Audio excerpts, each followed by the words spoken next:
സംഘത്തിൻ്റെ ആഭിമുഖ്യത്തിലുള്ള ഈ കൺവെൻഷൻ ഇന്നത്തെ ഞങ്ങളുടെ ചെയർമാൻ ബഹുമാനപ്പെട്ട ജോൺസൺ കോർപ്പിസ്കോപ്പ അദ്ദേഹത്തിന് അസൗകര്യമായതിനാൽ വരുവാൻ സാധിച്ചില്ല എന്ന് പ്രത്യേകം അറിയിച്ചു. അദ്ദേഹത്തിൻ്റെ അഭാവത്തിൽ നിങ്ങളെല്ലാവരെയും ഈ വൈകുന്നേരത്തെ സുവിശേഷ ഘോഷണത്തിലേക്ക് പ്രത്യേകം സ്വാഗതം ചെയ്യുകയാണ്. ഈ രണ്ടാമത്തെ ദിവസത്തെ ഈ സുവിശേഷ ഘോഷണം നമുക്ക് ഈ വർഷം വളരെ അനുഗ്രഹീതമായ രീതിയിൽ നടത്തുവാൻ അഭിമന്യ തിരുമേനിയുടെ സാന്നിധ്യം വഴിയൊരുക്കി എന്നതിൽ ഞങ്ങളെല്ലാവരും വളരെ സന്തോഷിക്കുന്നു. ഈ മീറ്റിങ്ങിൻ്റെ ഒടുവിൽ തിരുമേനിക്ക് പ്രത്യേകമായ നന്ദി രേഖപ്പെടുത്തുന്ന അവസരമുണ്ട്. തിരുമേനി ഈ അടുത്ത ആഴ്ചയിൽ ഈ ഇടവകയിലെ സെൻറ് തോമസ് ദിനത്തോടനുബന്ധിച്ച് ശനിയാഴ്ചയായിട്ടുള്ള സന്ധ്യാപ്രാർത്ഥനയിലും പതിന ശുശ്രൂഷ നടത്തുന്നതാണ്. സൗകര്യമായി എല്ലാവരും വന്നു ചേരണം. പെരുന്നാൾ സംബന്ധിക്കാൻ 1-ാം തീയതി വന്നു ചേരണം. അന്നും വിശുദ്ധ പതിന ശുശ്രൂഷ ഉണ്ടായിരിക്കും എന്നുള്ളത് ഓർപ്പിക്കുന്നു.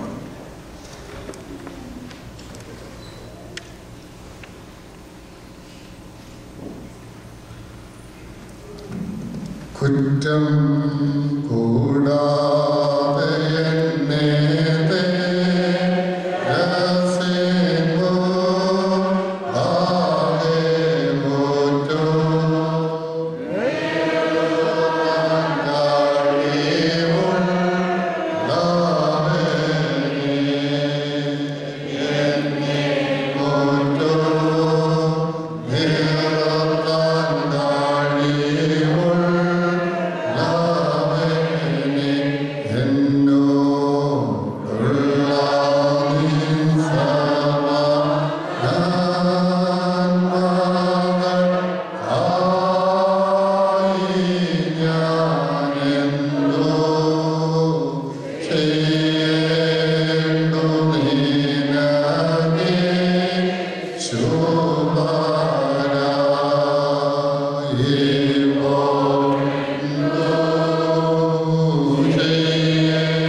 The second letter of Peter, chapter 1, verse 10.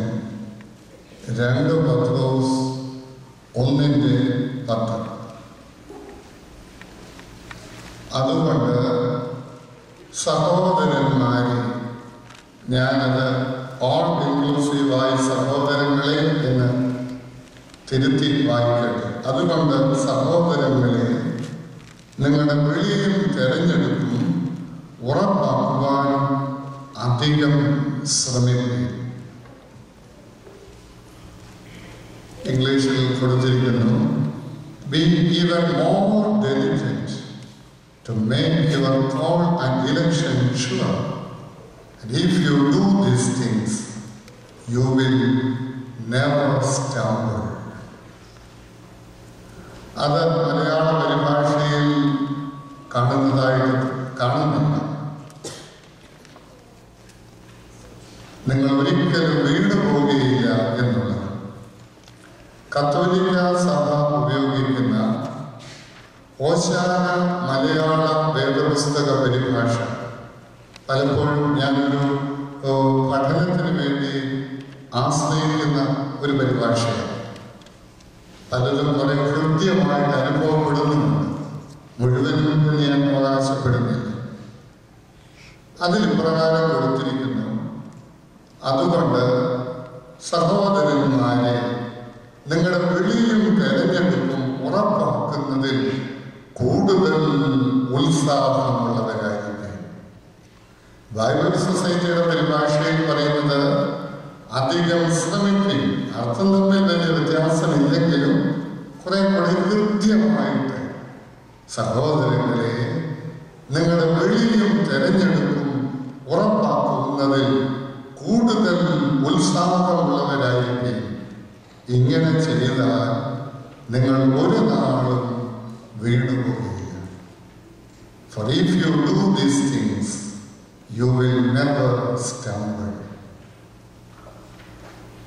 പത്രോസ് ലീഹായുടെ ഈ ലേഖനം എഴുതുന്ന കാലഘട്ടം എന്ന് പറയുന്നത് AD 63-നും 67-നും ഇടയ്ക്കുള്ള, we cannot say the exact time or the period, probably approximately in between 63 and 67. ഇത് റോമിലെ കാരാഗ്രഹത്തിൽ കിടന്നുകൊണ്ട് എഴുതിയതായിട്ട് വേദപണ്ഡിതന്മാർ നിർദ്ദേശിച്ചിരിക്കുന്നു. പത്രോസ് ലീഹായുടെ ഈ രണ്ടാം ലേഖനം എഴുതാനുണ്ടായ പ്രത്യേക കോണ്ടെക്സ്റ്റ് എന്ന് പറയുന്നത് AD 63, 67 എന്നൊക്കെ പറയുന്ന കാലഘട്ടമാകുമ്പോഴത്തേക്ക് ക്രൈസ്തവ സഭയുടെ വളർച്ച എത്രമാത്രം ഉണ്ട് എന്നുള്ളത് നമ്മൾക്ക് ചിന്തിക്കാനുള്ളതേ ഉള്ളൂ. പക്ഷേ ആ സഭയെ അലട്ടിക്കൊണ്ടിരുന്ന രണ്ട് പ്രധാന വിഷയങ്ങളുണ്ടായിരുന്നു. ഒന്ന്, വ്യാജ അബദ്ധ ഉപദേശങ്ങളുടെ അതിപ്രസരം ഒരു വശത്ത്, മറുവശത്ത് തിന്മകളുടെയും മ്ലേച്ഛതകളുടെയും സ്വാധീനം. From the very beginning of the Christian church, if we critically analyze and evaluate the major problems the church had to confront and has to confront, ഇത് രണ്ടും മാത്രം. വ്യാജ അബദ്ധ ഉപദേശങ്ങളുടെ നുഴഞ്ഞുകയറ്റമോ സ്വാധീനമോ, മറുവശത്ത് ലോകത്തിന്റെ തിന്മകളുടെയും മ്ലേച്ഛതകളുടെയും തിരമാലകളുടെ അടിച്ചുകയറ്റം. ഈ രണ്ട് പ്രത്യേക വെല്ലുവിളികൾ നേരിട്ടുകൊണ്ടിരുന്ന ഒരു സമൂഹത്തെ വിശ്വാസത്തിൽ ഉറപ്പിച്ച് ദൈവാനുഭവത്തിൽ വളർത്തിയെടുത്ത് ദൈവീകതയിൽ പ്രതിബദ്ധതയുള്ളവരാക്കി തീർക്കുന്നതിന് വേണ്ടി അപ്പസ്തോലൻ എഴുതിയ ഒരു എഴുത്താണ്, കുറിപ്പാണ് തൻ്റെ രണ്ടാം ലേഖനം. ഈ ലേഖനം എഴുതുമ്പോൾ പത്രോസ് അപ്പോസ്തലന്റെ മനസ്സിൽ 4 പ്രധാന ആഗ്രഹങ്ങൾ ഇങ്ങനെ നിറഞ്ഞു നിൽക്കുന്നുണ്ട്. ഒന്ന്, we need to maintain the apostolic faith and tradition. ഒരു അപ്പസ്തോലിക സഭ എന്ന് പറയുന്നത് അത് പേരുകൊണ്ടുണ്ടാകുന്നതല്ല. അപ്പസ്തോലികമായ വിശ്വാസവും അപ്പസ്തോലികമായ പഠിപ്പിക്കലുകളും ആചാരങ്ങളും അനുഷ്ഠാനങ്ങളും അതേപടി തുടർന്നുകൊണ്ടിരിക്കുമ്പോൾ, അല്ലെങ്കിൽ അപ്പസ്തോലന്മാരുടെ ആത്മാവിനെ നിലനിർത്തുമ്പോഴാണ് ഒരു സമൂഹം അപ്പസ്തോലിക സമൂഹമായി തീരുന്നത്. So we need to maintain the apostolic faith, tradition and teachings. 2,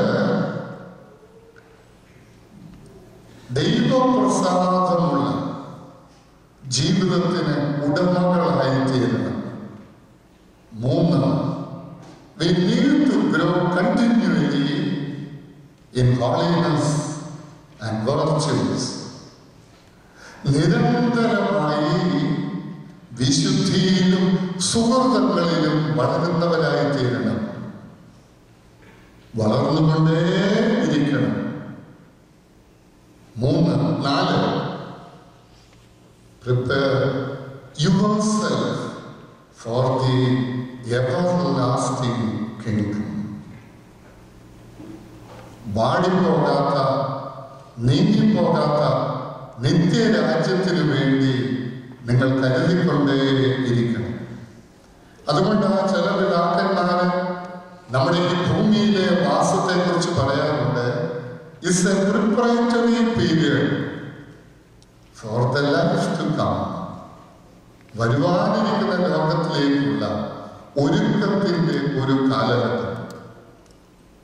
ഈ 4 ആശയങ്ങൾ മനസ്സിൽ കരുതിക്കൊണ്ട് അപ്പസ്തോലൻ നടത്തുന്ന ഒരു അവതരണമാണ് തൻ്റെ ഈ 2ാം ലേഖനം. അതുകൊണ്ട് സഹോദരന്മാരെ, സഹോദരങ്ങളെ, നിങ്ങളുടെ വിളിയും തെരഞ്ഞെടുപ്പും ഉറപ്പാക്കുന്നതിൽ നിങ്ങൾ കൂടുതൽ ഉത്സാഹമുള്ളവരായിരിക്കണം. ഇങ്ങനെ ചെയ്താൽ നിങ്ങൾ ഒരു നാളും വീണു പോകുകയില്ല. 4ാം വാക്യത്തിൽ പറയുന്നുണ്ട്, ദിവ്യ സ്വഭാവത്തിന് കൂട്ടാളികളായി തീരുവാൻ നാം വിളിക്കപ്പെട്ടിരിക്കുന്നു എന്ന്. Partakers of the divine nature. ഞാനൊരു കടലാസും പെൻസിലും നിങ്ങളുടെ കയ്യിലോട്ട് തരുന്നു. ഓരോരുത്തർക്കും ഓരോന്ന് നിങ്ങളോട് എഴുതുവാനായിട്ട് ഞാൻ ആവശ്യപ്പെടുന്നു. ജീവിതത്തിലെ ഏറ്റവും വലിയ ആഗ്രഹം, ജീവിതത്തിലെ ഏറ്റവും വലിയ ആവശ്യം ഒന്നേ എഴുതാൻ പറ്റും. എന്തെങ്കിലും ഒന്നുകിൽ നിങ്ങൾ പറയും അതൊന്നായിട്ട് ഒതുങ്ങുകയില്ല, അല്ലെങ്കിൽ നിങ്ങൾ പറയും അതൊരു കടലാസയിലും കൊള്ളുകയുമില്ല. ക്രിസ്തീയ ജീവിതത്തിന്റെ വെളിയുടെ ആത്യന്തികമായ ലക്ഷ്യമെന്നത്, the ultimate aim and goal of Christian life is to become partakers of the divine nature. ദൈവ സ്വഭാവത്തിന് കൂട്ടാളികളായിത്തീരുക. ഇതാണ് നമ്മളെ കുറിച്ചുള്ള പ്രതീക്ഷ, ഇതാണ് നമുക്കുള്ള നിയോഗം. അതിന് ചെയ്യേണ്ട ചില കാര്യങ്ങളാണ് 4 മുതൽ 9 വരെയുള്ള വാക്യങ്ങളിൽ പറഞ്ഞിട്ട് അത് കൺക്ലൂഡ് ചെയ്യാനായിട്ട് അപ്പസ്തോലൻ മുന്നോട്ട് വയ്ക്കുന്നു. അതുകൊണ്ട് സഹോദരന്മാര്, സോ ദാറ്റ്, അതുകൊണ്ട് എന്ന് പറയുമ്പോൾ ദിവ്യ സ്വഭാവത്തിന് കൂട്ടാളികളായി തീരുവാൻ വിളിക്കപ്പെട്ടിരിക്കുന്നവർ ജീവിതത്തിൽ കാത്തു സൂക്ഷിക്കേണ്ട, കരുതേണ്ട, അനുവർത്തിക്കേണ്ട കാര്യങ്ങൾ എടുത്തു പറഞ്ഞിട്ട് അതിനൊരു ഉപസംഹാരമാണ്. സോ ദാറ്റ്, അതുകൊണ്ട് സഹോദരന്മാരെ, make every effort to make your call and election sure. If you do these things, you will never stumble. What makes life great? എൻ്റെ ഒരു ചോദ്യം, എന്താണ് ജീവിതത്തെ മഹത്വപൂർണമാക്കി തീർക്കുന്നത്? ഒരുപക്ഷെ നാം മുന്നോട്ട് പറയുമായിരിക്കും, മിക്കമായിരിക്കും വിദ്യാഭ്യാസം ജീവിതത്തെ മഹത്വപൂർണമാക്കി തീർക്കുന്നു. വേണ്ട എന്ന് ഞാൻ പറയുന്നില്ല, ആവശ്യമാണ്. പക്ഷെ അത് മാത്രം ജീവിതത്തെ മഹത്വപൂർണമാക്കി തീർക്കുന്നു. വിദ്യാഭ്യാസം മാത്രമാണ് ജീവിതത്തെ മഹത്വപൂർണമാക്കി തീർക്കുന്നതെങ്കിൽ ഭാരത കോണ്ടെക്സ്റ്റിൽ മലയാളികളായിരിക്കണം മഹത്വപൂർണമായ ജീവിതത്തിന്റെ ഉടമകൾ. പക്ഷേ മനുഷ്യത്വം ഇത്രയും തൊട്ടു തീണ്ടിട്ടില്ലാത്ത ഒരു സമൂഹം ഈ പ്രപഞ്ചത്തിൽ വേറെ കാണുമോ എന്നുള്ളത് ഞാൻ സംശയിക്കുന്നു.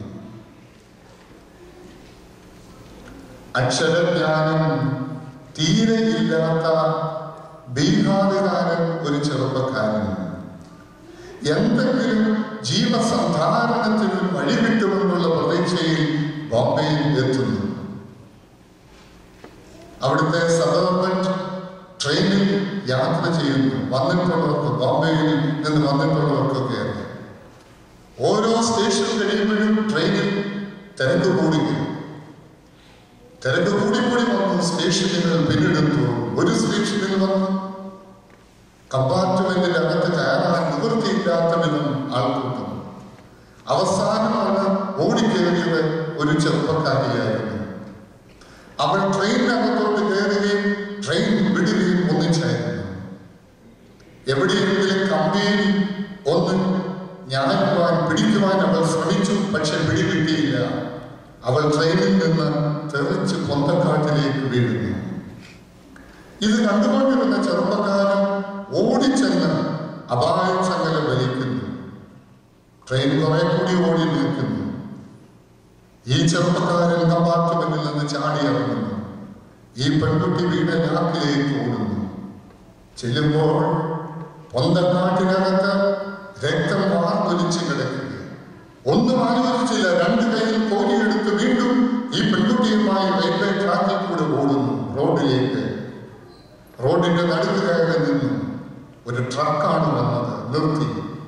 അറിയാവുന്ന ഭാഷയിൽ ട്രക്ക് ഓടിക്കുന്ന ആളിനോട്, ഓടിച്ച ആളിനോട് കാര്യങ്ങൾ പറഞ്ഞു. അയാളുടെ കൂടെ സഹായത്താൽ ട്രക്കിനകത്ത് കയറ്റി അടുത്തുള്ള ആശുപത്രിയിലേക്ക്. എന്തിന്? ആ പെൺകുട്ടിക്ക് സുബോധം തെളിഞ്ഞ് വിവരം അവളുടെ വീട്ടിൽ അറിയിച്ച് അവളുടെ ഏറ്റവും അടുത്ത ബന്ധുക്കൾ വന്ന് അവളുടെ ചുമതല ഏറ്റെടുക്കുന്നിടം വരെ ഒരു സ്വന്തം സഹോദരനെ പോലെ അവളുടെ അടുത്ത് നിന്നുകൊണ്ട് ശുശ്രൂഷിച്ച അക്ഷരജ്ഞാനം അല്പം പോലും ഇല്ലാത്ത ഒരു ബീഹാറുകാരൻ ചെറുപ്പക്കാരൻ. ഞാനിത് വായിച്ചിട്ട് എൻ്റെ ഡയറിയിൽ ഒരു നോട്ട് ഞാൻ ഇട്ടു. വിദ്യാഭ്യാസമില്ലാത്തത് കൊണ്ടും, രണ്ടാമത് ഞാൻ എന്താ എഴുതിയെന്നറിയാമോ? മലയാളി അല്ലാത്തത് കൊണ്ടും ചെയ്തതായിരിക്കാം. നാട്ടിൽ നടക്കുന്നതൊക്കെ നിങ്ങൾ പത്രങ്ങൾ കൂടി വായിക്കുന്നു. ഇന്ന് ആർക്കെങ്കിലും സ്വൈര്യമായിട്ട് യാത്ര ചെയ്യാൻ സാധിക്കും. അതുകൊണ്ടാണ് ഞാൻ പറഞ്ഞത്, മനസാക്ഷി ഇത്രയും ഇല്ല, അല്പം പോലും തൊട്ടു തീണ്ടിയിട്ടില്ലാത്ത വേറൊരു സമൂഹം മലയാളി സമൂഹമല്ലാതെ വേറെ ഉണ്ട് എന്ന് എനിക്ക് തോന്നുന്നില്ല. What make life great? സമ്പത്താണ്. വേണ്ട എന്ന് ഞാൻ പറയുന്നില്ല, വേണം. പക്ഷെ അത് ജീവിതത്തെ മഹത്വപൂർണ്ണമാക്കി തീർക്കുമോ? ഒരു 3-4 മാസമായി അതിൽ കൂടുതലായിട്ടില്ല. കേരളത്തിന് വെളിയിൽ വളരെ പുരോഗമനപരമായ വ്യവസായങ്ങൾ നടത്തിക്കൊണ്ടിരിക്കുന്ന ഒരു ചെറുപ്പക്കാരൻ, ഓർത്തഡോക്സ് സഭാംഗം, എന്റെ അവൈലബിലിറ്റി അനുസരിച്ച് എന്നെ കാണാനായിട്ട് വന്നു. 40-നോടടുത്ത് വയസ്സ് പ്രായം, 2 കുട്ടികളുണ്ട്. ഞാൻ ഈ ചെറുപ്പക്കാരന്റെ വിവാഹ ശുശ്രൂഷയിൽ ഞാൻ സംബന്ധിച്ചവരുമാണ്. അദ്ദേഹത്തിന്റെ പിതാവിന്റെ കാലശേഷം പിതാവ് നടത്തിക്കൊണ്ടിരുന്ന വ്യവസായങ്ങൾ എല്ലാം ഈ മകനാണ് നടത്തുന്നത്. Well settled. പക്ഷെ കഴിഞ്ഞ 1.5 വർഷമായി ഭാര്യയുടെ വീട്ടിൽ, കുഞ്ഞുങ്ങൾ 3 ദിവസം അപ്പന്റെ കൂടെ, 4 ദിവസം അമ്മയുടെ കൂടെ. പിന്നെ അമേരിക്കയിൽ ഇതിന് വലിയ ഒത്തിരിയൊന്നും കാണുകയില്ല. എന്നോട് ആ ചെറുപ്പക്കാരൻ അവസാനം കരഞ്ഞുകൊണ്ട് എന്റെ മുമ്പിൽ നിന്ന് പറഞ്ഞത്, സമാധാനവും സ്വൈര്യതയുമുള്ള ഒരു കുടുംബ ജീവിതം മാത്രമേ തിരുമേനി ഞാൻ ആഗ്രഹിക്കുന്നുള്ളൂ എന്നാണ്. What make life great?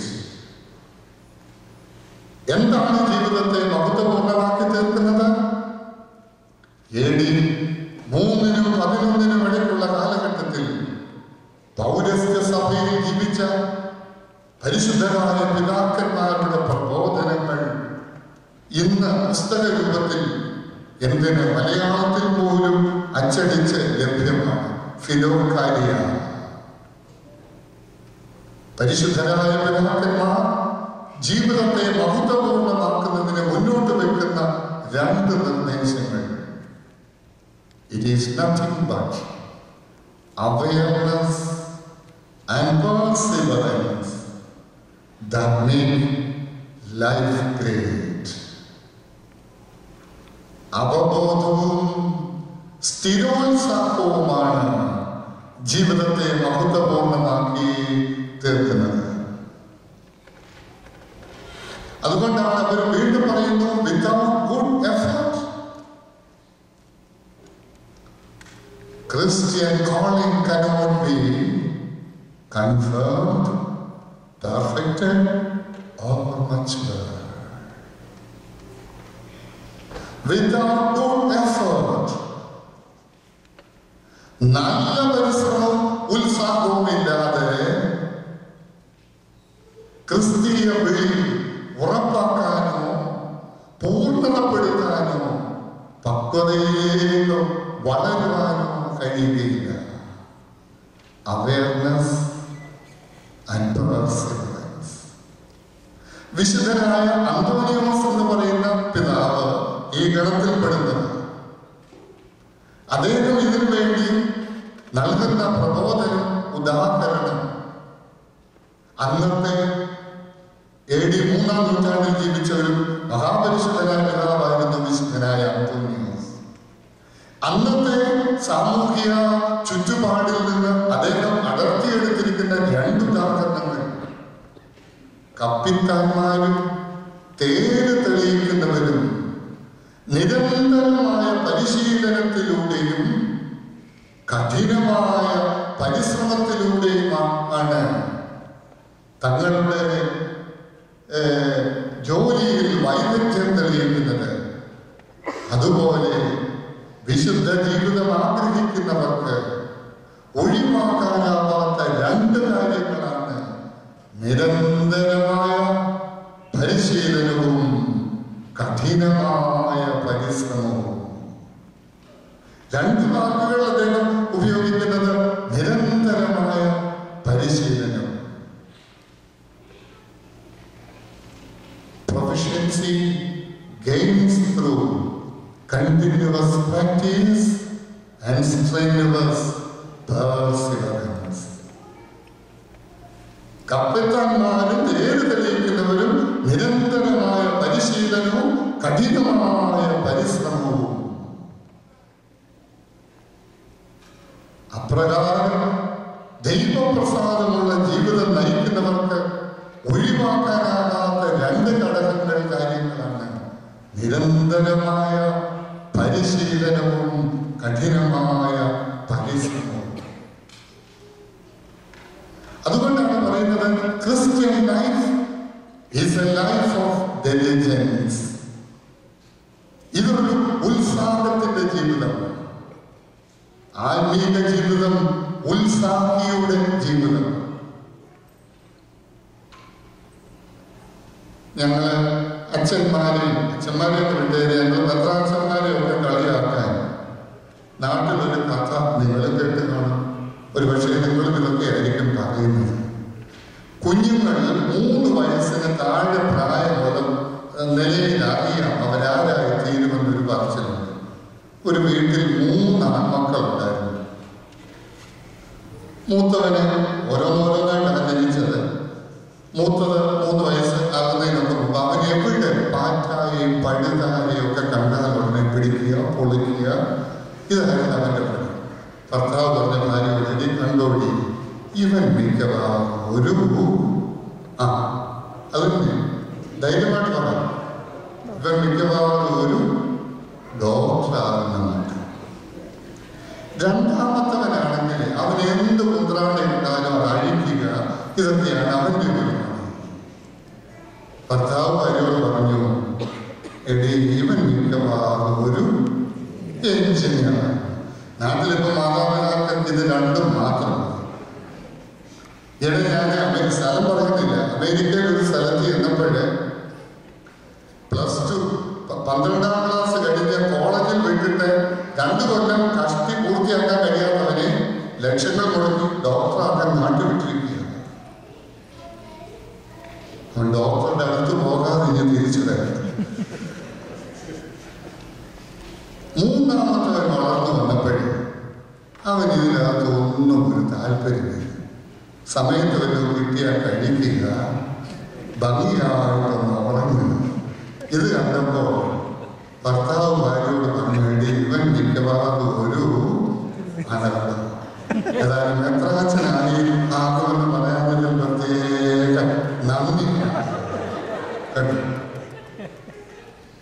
ഞങ്ങളെ കുറിച്ചുള്ള പൊതുവെ ഉള്ളൊരു ധാരണ.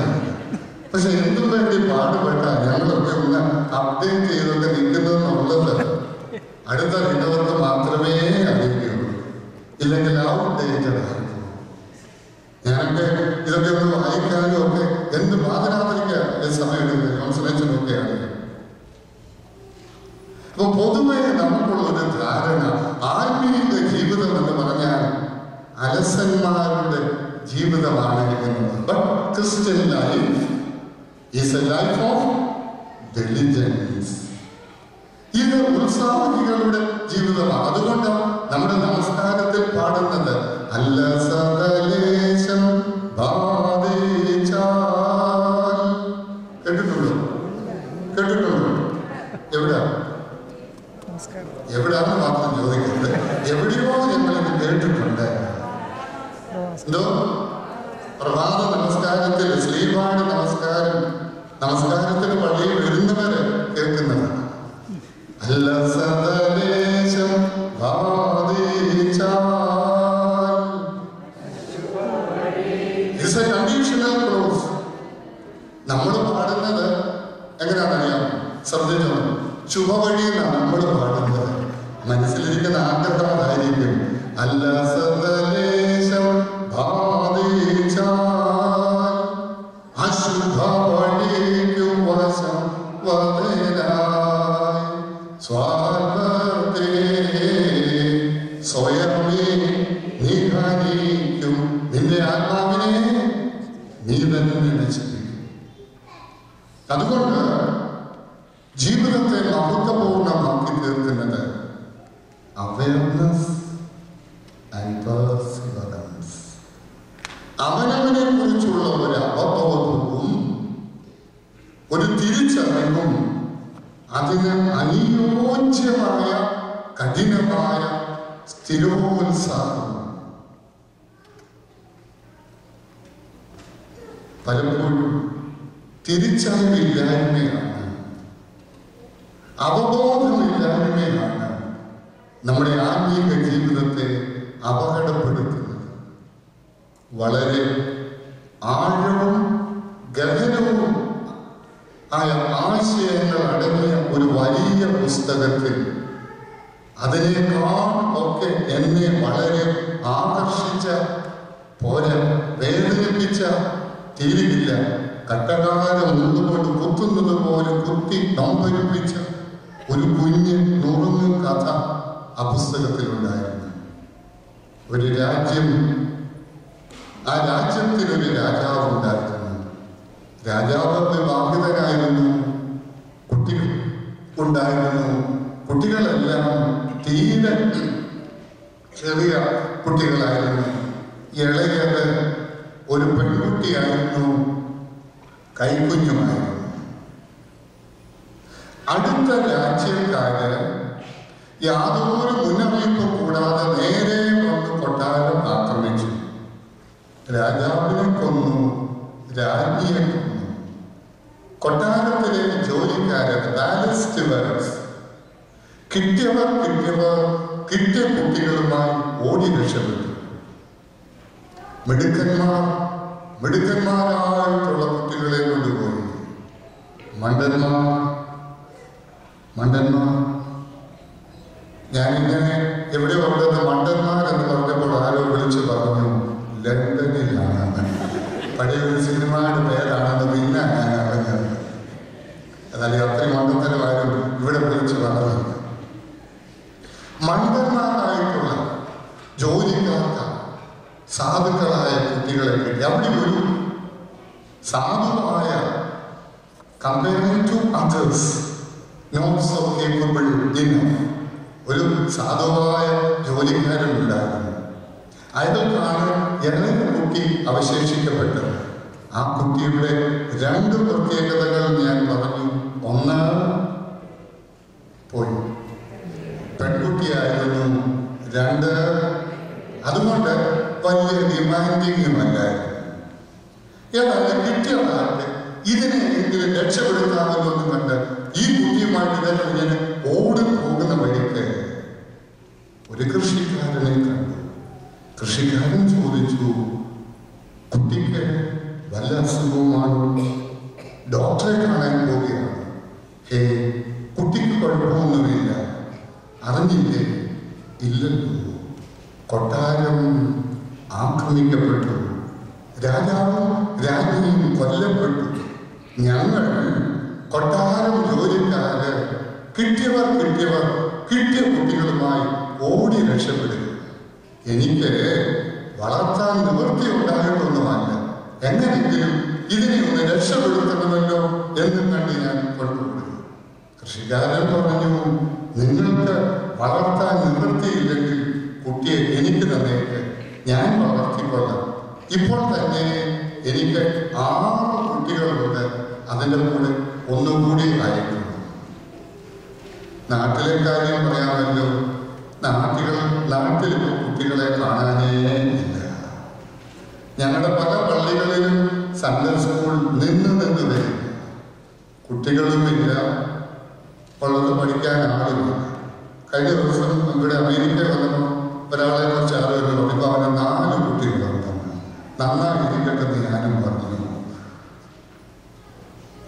ഇവ 4 കുട്ടികളെ ഒന്നിച്ചതാണെങ്കിൽ വിദേശത്തെക്കാൾ നോക്കുമ്പോൾ നാട്ടിലത്തെ ഇപ്പോഴത്തെ ചിന്താഗതി കുട്ടികൾ വേണ്ട, അത് ഗ്രാമങ്ങളിൽ വരെ ആയി പോകട്ടെ. അതല്ലല്ലോ എൻ്റെ വിഷയം. വേണമെങ്കിൽ വേണം, വേണമെങ്കിൽ വേണ്ട, ചെലവിൽ കൊടുക്കുന്നവർ തീരുമാനിക്കട്ടെ. കൃഷിക്കാരൻ പറഞ്ഞു, എനിക്ക് 6 കുട്ടികൾ ഇപ്പം തന്നെയുണ്ട്. നിങ്ങൾക്ക് കുട്ടിയെ വളർത്താൻ പാടാണെങ്കിൽ കുട്ടിയെ എനിക്ക് തന്നേക്കും. 6ന്റെ കൂടെ ഒന്നുകൂടെ വളർന്നു. കേട്ട പാതി കേൾക്കാത്ത പാതി. ജോലിക്കാരൻ കുട്ടിയെ കൃഷിക്കാരന് കൊടുത്തു. കൃഷിക്കാരൻ കുട്ടിയുമായിട്ട് വീട്ടിൽ പോയി. കൊട്ടാരം ജോലിക്കാരൻ അയാളുടെ വീട്ടിൽ പോയി. ഈ കുട്ടി കൃഷിക്കാരന്റെ വീട്ടിൽ മറ്റു കുട്ടികളോടുകൂടി വളർന്നുകൊണ്ടേയിരുന്നു. കൃഷിക്കാരന്റെ വീട്ടിൽ ഒരു പതിവുണ്ട്. അതായത് കുട്ടികൾ മുതിർന്നു കഴിഞ്ഞാൽ മുതിരുന്ന മുറയ്ക്ക് മാതാപിതാക്കളുടെ കൂടെ കൃഷിക്ക് പോകുന്ന ഒരു പതിവ്. എന്റെയൊക്കെ പ്രായം മുതൽ മുകളിലോട്ടുള്ളവർക്കറിയാൻ പണ്ട് അപ്പൻ്റെ അമ്മയുടെയും കൂടെ ഒക്കെ കൃഷിക്ക് പോയിട്ടുള്ളത്. അത് നമ്മുടെ സ്വഭാവത്തെ പോലും ഒരുപാട് സ്വാധീനിച്ചിരുന്നു. ക്യാരക്ടർ ഫോർമേഷന് മാതാപിതാക്കളുടെ കൂടെ നമ്മൾ കൃഷി ചെയ്തതും കൂട്ടുപങ്കാളികളായതും ഒക്കെ സ്വഭാവത്തെ ഒരുപാട് സ്വാധീനിച്ചു. പേഷ്യൻസ്, ടോളറൻസ്, ഇതൊക്കെ എവിടുന്നാണ് പഠിച്ചത്? ഞാൻ പറയും, ഇങ്ങനെയുള്ള കാര്യങ്ങൾ കൂടെ. കപ്പത്തടത്തിൽ മുതിർന്നവര് കുഴിയെടുത്തു, കുട്ടികൾ കപ്പത്തണ്ടിടും. അമ്മമാര്, മുതിർന്നവര്, അമ്മമാരെന്ന് പറയാൻ ഒരുപാട് പേരൊന്നുമില്ല, അമ്മ അല്ലെങ്കിൽ മുതിർന്നവര് കപ്പത്തണ്ട് നടും.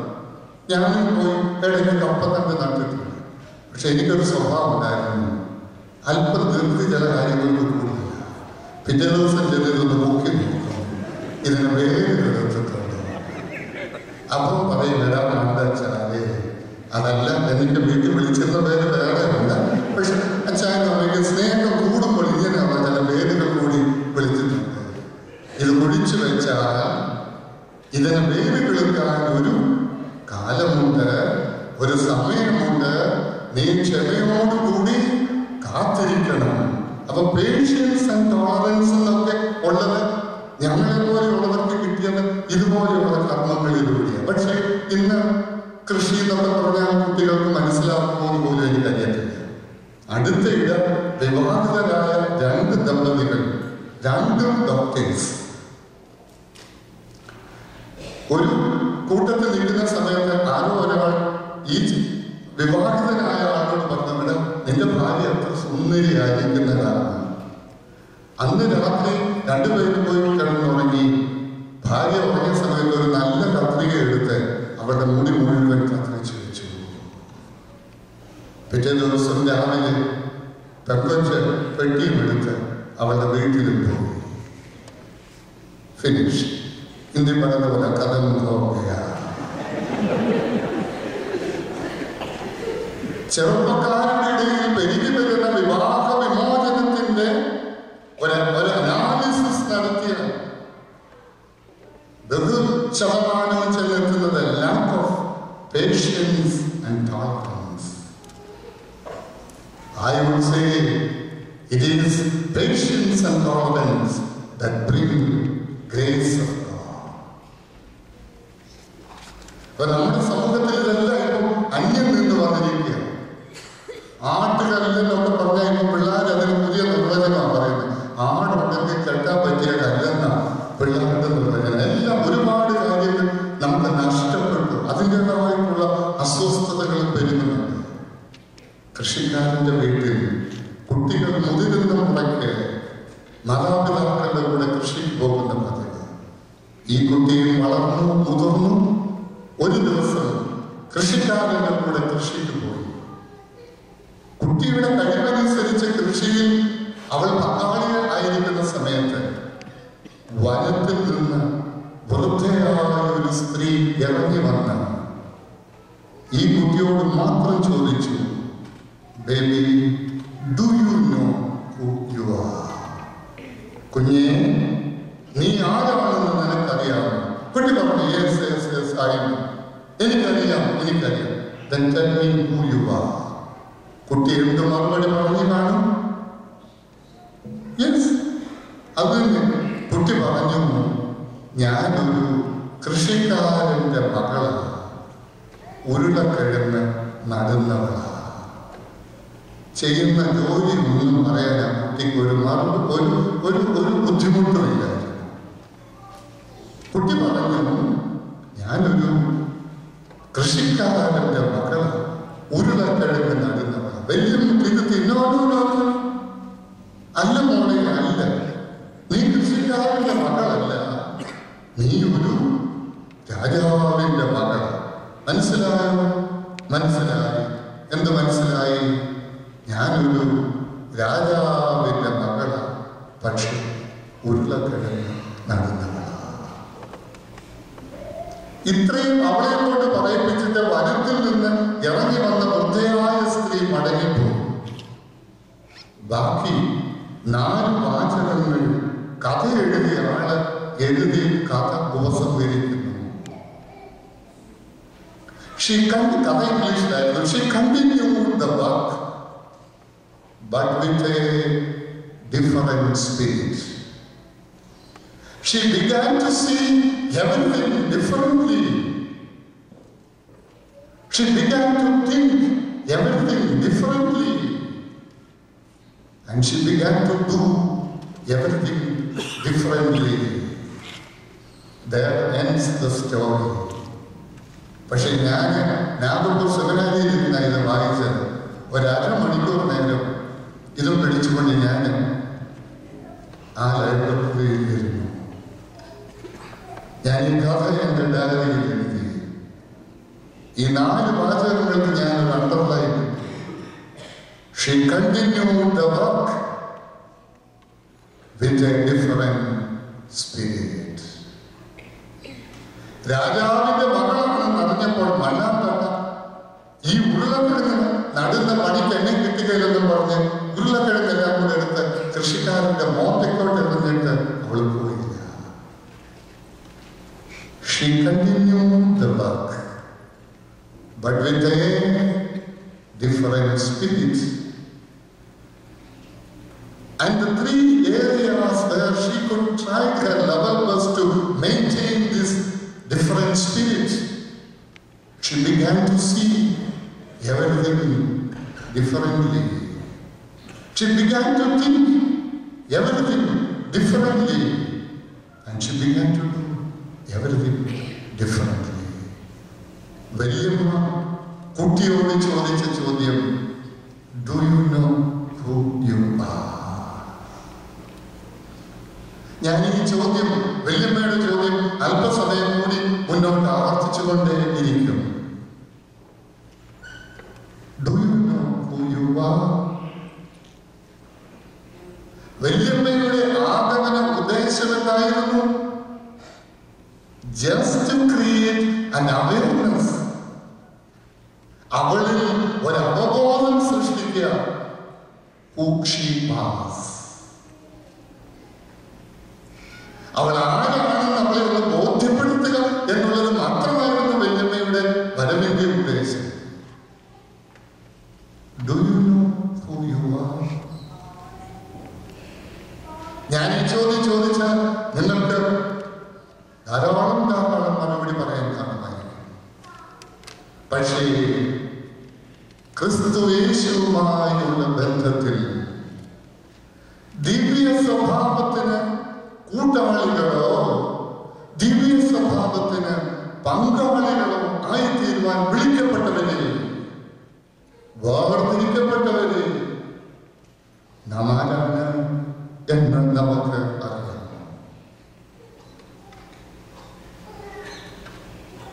അവനവനെ കുറിച്ചുള്ള അവബോധമില്ലായ്മ ആത്മീക ജീവിതത്തെ അപകടപ്പെടുത്തുന്നു. ആത്മീക ജീവിതത്തിൽ അപജയങ്ങൾ വ്യാപിക്കുന്നതിന്റെ കാരണം ഈ ബന്ധത്തിൽ നാം ആരാണ്, നാം എന്താണ് എന്നുള്ളൊരു തിരിച്ചറിവില്ലായ്മയാണ്. വേദപുസ്തകം ആദ്യം നമ്മൾ പരിശോധിച്ച് നോക്കുകയാണെങ്കിൽ ഈ ചോദ്യത്തിന് do you know who you R, നീ ആരാണ് എന്ന് നിനക്കറിയാമോ എന്നുള്ള ചോദ്യത്തിന് ധാരാളം ഉത്തരങ്ങൾ കണ്ടെത്താനായിട്ട് സാധിക്കും. ഞാൻ ഒരെണ്ണം മാത്രം ഞാൻ എടുക്കട്ടെ, അല്ലെങ്കിൽ ഒരു സെറ്റ് മാത്രം ഞാൻ എടുക്കട്ടെ. ഞാൻ എടുക്കുന്നത് എഫെസ്യ ലേഖനം 2-ാം അധ്യായം 19-ാം വാക്യം. Letter of Paul to the Ephesians, chapter 2, verse 19. ആകയാൽ കിട്ടുമോ? അധികം തുപ്പൽ ചെലവാക്കാതെ, പേജുകൾ വലിച്ചു കീറാതെ. ആകയാൽ നിങ്ങൾ ഇനി അന്യന്മാരും പരദേശികളുമല്ല, വിശുദ്ധന്മാരുടെ സഹപൗരന്മാരും ദൈവത്തിന്റെ ഭവനക്കാരുമത്രേ. സ്നാനമേറ്റ് ക്രിസ്തുവിനോട് ചേർക്കപ്പെട്ടിരിക്കുന്ന, സ്നാനമേറ്റ് ദൈവത്തിന്റെ ക്രിസ്തുവിന്റെ ശരീരമാകുന്ന സഭയോട് ചേർക്കപ്പെട്ടിരിക്കുന്നവരെ അപ്പസ്തോലൻ ഓർമ്മപ്പെടുത്തുന്നു. You are no longer aliens and strangers, but you are fellow citizens with the saints and members of the household of God. നിങ്ങൾ ഇനി അന്യന്മാരല്ല, നിങ്ങൾ ഇനി പരദേശികളല്ല, നിങ്ങൾ വിശുദ്ധന്മാരുടെ സഹപൗരന്മാര്. ചിലർ പറയാറില്ലേ, ഞാൻ സിറ്റിസൺഷിപ്പിന് അപേക്ഷിച്ചിരിക്കുകയാണ്. You are citizen, but I am not, unfortunately or fortunately. അത് എന്തോ നിങ്ങൾക്ക് ചില അവകാശങ്ങളും അധികാരങ്ങളും ആനുകൂല്യങ്ങളും ഒക്കെ നൽകുന്നുണ്ട്. It's a privilege, maybe a prestigious position.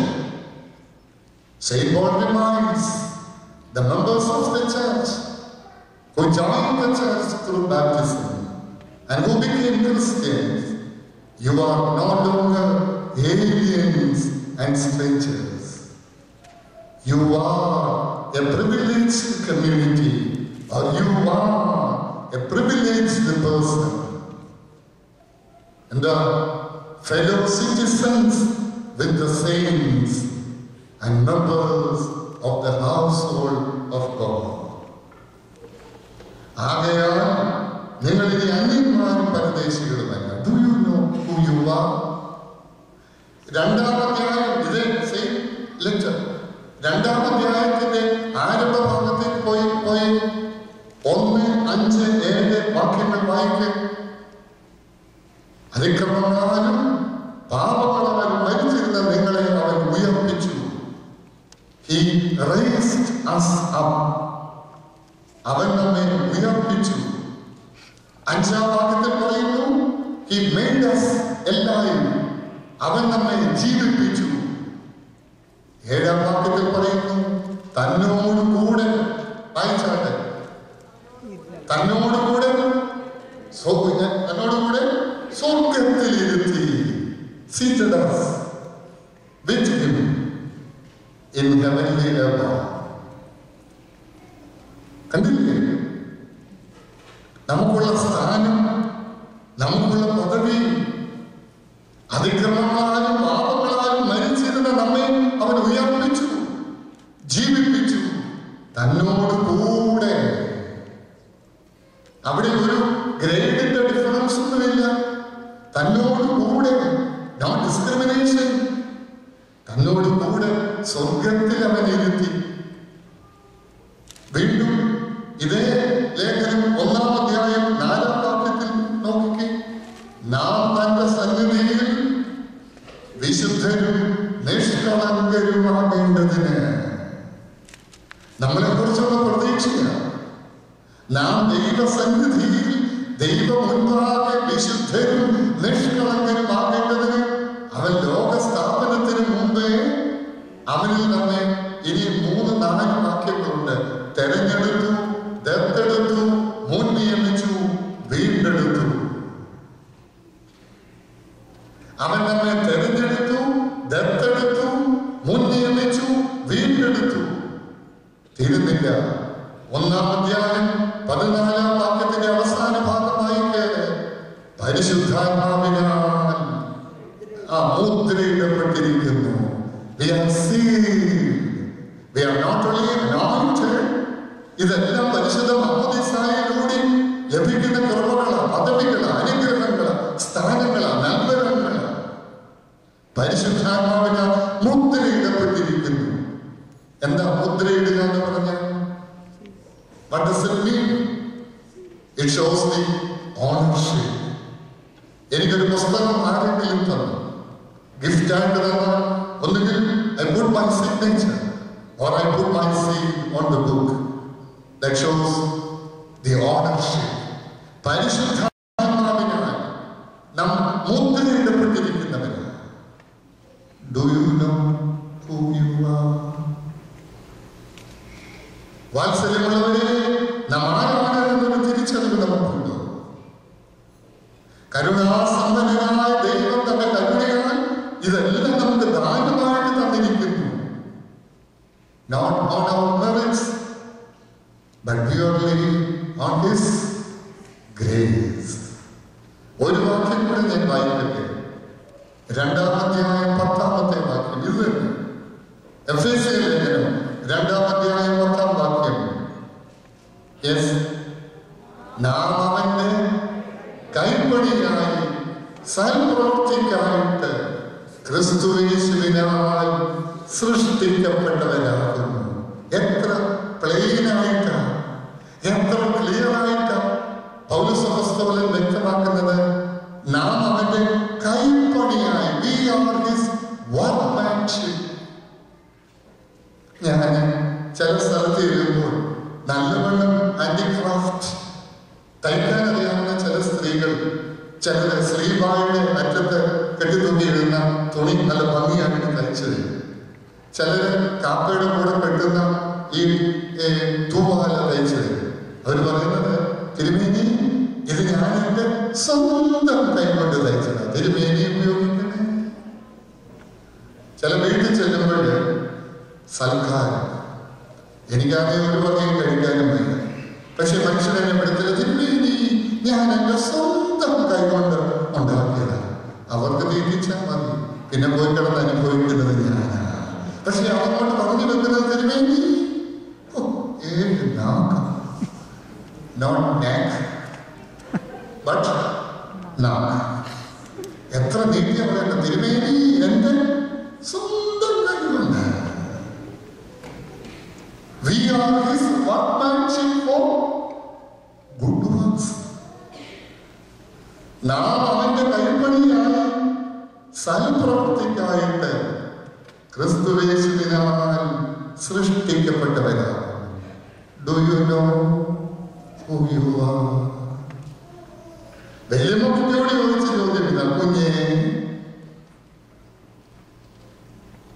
Saint Thomas പള്ളിയുടെ ചാരികസേനയിൽ ചാരിക്കിടക്കുന്ന കുഞ്ഞെ, നീ ആരാണെന്ന് നിനക്കറിയാമോ?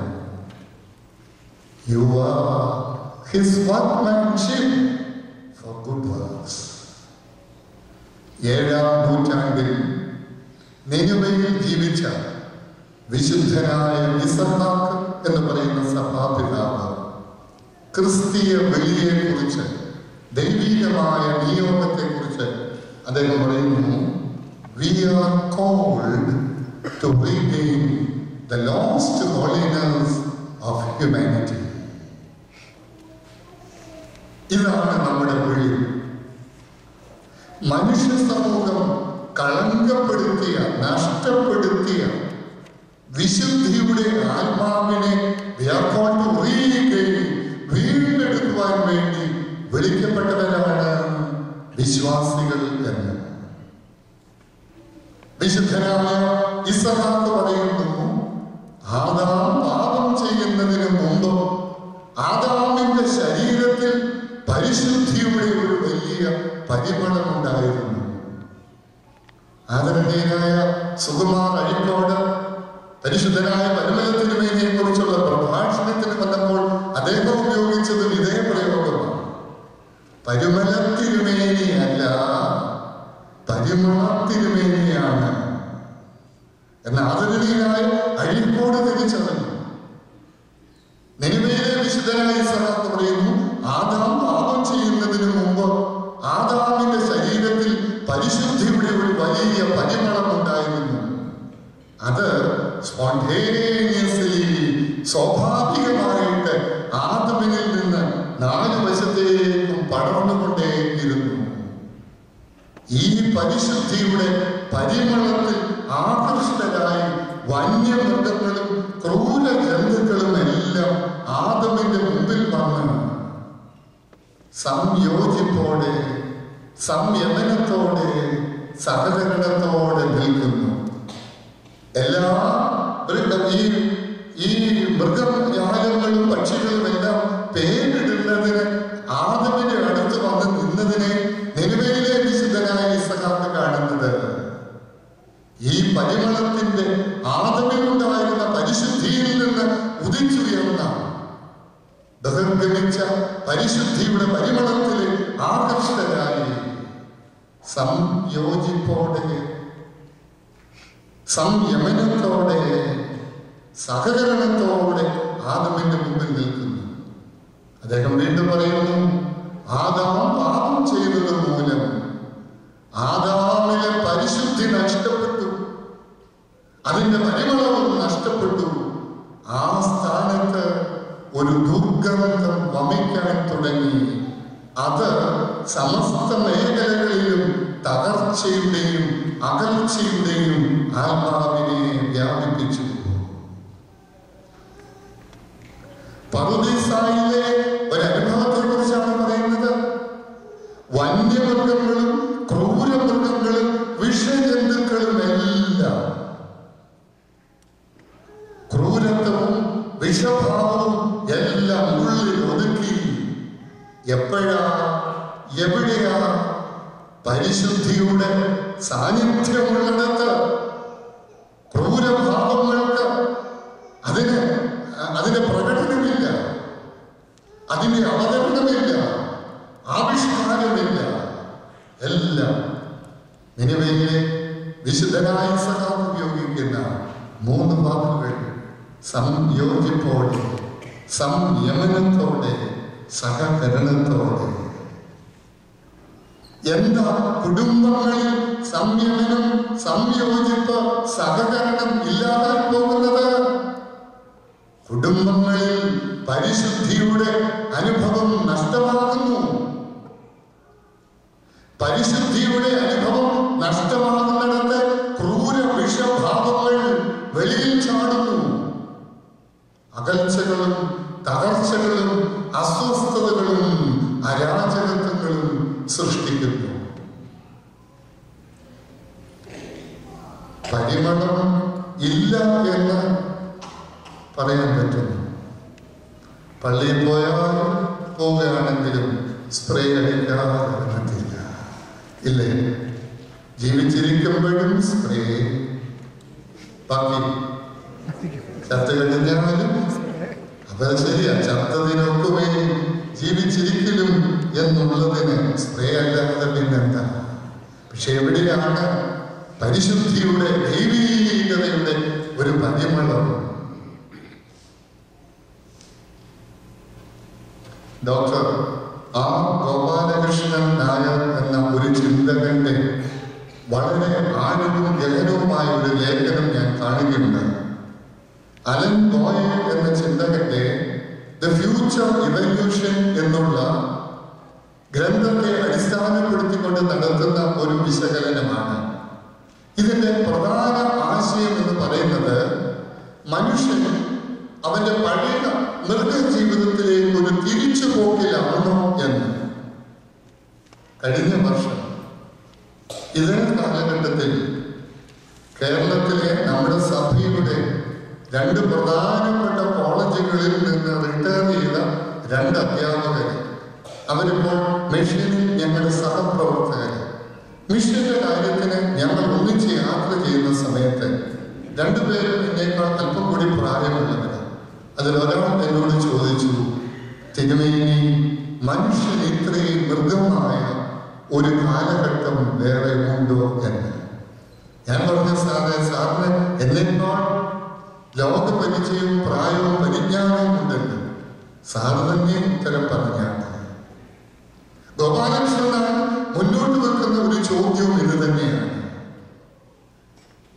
സാമ്പത്തിക പുരോഗതിയിൽ, വിദ്യാഭ്യാസത്തിന്റെ പുരോഗതിയിൽ മനുഷ്യൻ ഇപ്പോഴും പഴയ മൃഗീയ ഭാവത്തിലേക്ക് തിരിച്ചു പോവുകയാണ് എന്ന്. പരിണാമ സിദ്ധാന്തം തിരുവചനം അംഗീകരിക്കുന്നില്ല, സഭ അതിനെ ഉൾക്കൊള്ളുന്നുമില്ല. അതല്ല പറയാനുള്ളത്. പക്ഷേ നമ്മുടെ ഒരു തിരിച്ചുപോക്കിൽ അല്ലേ എന്നുള്ളത് ഒന്ന് പരിചിന്തനം ചെയ്യേണ്ടതിന് വേണ്ടി ഞാൻ എടുത്തു പറയുന്നു എന്നുള്ളത് മാത്രമേ ഉള്ളൂ. അദ്ദേഹം തന്റെ ലേഖനത്തിൽ എടുത്തു പറയുന്നത് ദൈവത്തിന്റെ കൈവപ്പുള്ള മനുഷ്യ ഹൃദയത്തിൽ ചെകുത്താന്റെ കൈയൊപ്പ് വീണ് കഴിഞ്ഞപ്പോഴുള്ള അവസ്ഥ. ഇന്നത്തെ ആരാധനയിൽ, വിശുദ്ധ കുർബാനയിൽ നമ്മൾ കേട്ട വേദഭാഗം ഇതാണ്. എന്താ? ചെന്നായ്ക്കളുടെ നടുവിൽ കുഞ്ഞാടിനെ പോലെ ഞാൻ അയക്കുന്നു. Go your way. Behold, I send you out as lambs among wolves. Meaningful, relevant, witnessing Christian life എന്ന് പറയുന്നത് എന്താ? Not to be a wolf among the wolves, but to be a lamb among the wolves. വലിയമ്മ കുട്ടിയോടും പറഞ്ഞിരുന്ന, baby, you are A very different person. കുഞ്ഞേ, നീ വളരെ വ്യത്യസ്തയായ ഒരു കുട്ടി.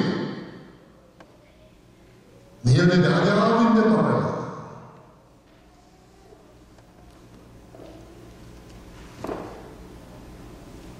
രാവിലെ പ്രസംഗം കേട്ടവർക്കവരോട് ഞാൻ പറഞ്ഞു. പക്ഷെ ഇന്ന് വ്യാപകമാകുന്നത് ചെന്നായുടെ സ്വഭാവമാണോ കുഞ്ഞാടിന്റെ അനുഭവമാണോ എന്നുള്ളത് നിങ്ങൾ തന്നെ ചിന്തിക്കും. ഇന്നത്തെ പരസ്യങ്ങളും ഇന്നത്തെ ചിന്താധാരകളും സ്വാധീനങ്ങളുമെല്ലാം എന്താണ്? What is life? എന്താണ് ജീവിതം? And what for life? എന്തിനാണ് ജീവിതം? 3 പ്രധാന ചിന്തകളാണ് ലോകം മുന്നോട്ട് വയ്ക്കുന്നത്. Life is to enjoy, life is to celebrate, and life is to accumulate. 3നും പൊതുവായിട്ടൊരു കോമൺ ഫാക്ടർ കൂടി. No matter how you do it. If life is to enjoy, enjoy as much as you can. No matter how you enjoy it. If life is to celebrate, celebrate it as much as you can. No matter how you celebrate it. Third, if life is to accumulate, ശേഖരിക്കാനാണ് എങ്കിൽ accumulate as much as you can. No matter how you do it or accumulate it. ഇത്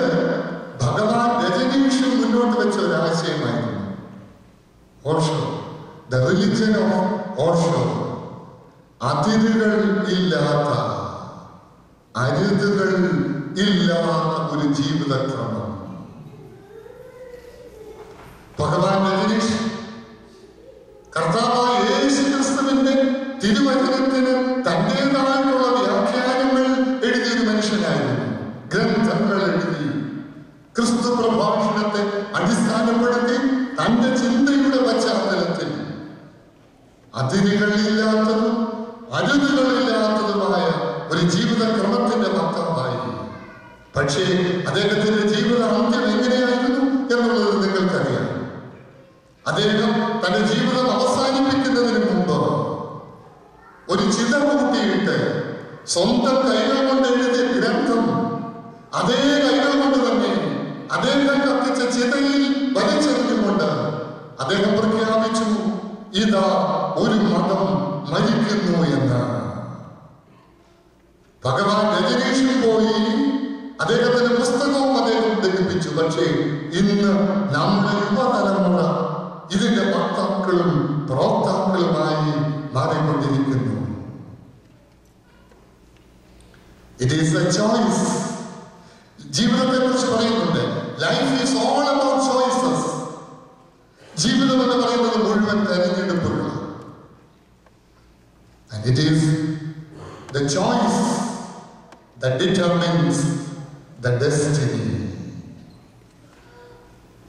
ജീവിതം എന്ന് പറയുന്നത് മുഴുവൻ തെരഞ്ഞെടുപ്പുകളാണ്. പക്ഷേ നാം നടത്തുന്ന തെരഞ്ഞെടുപ്പാണ് ജീവിതത്തിന്റെ destiny that determines the destiny of life.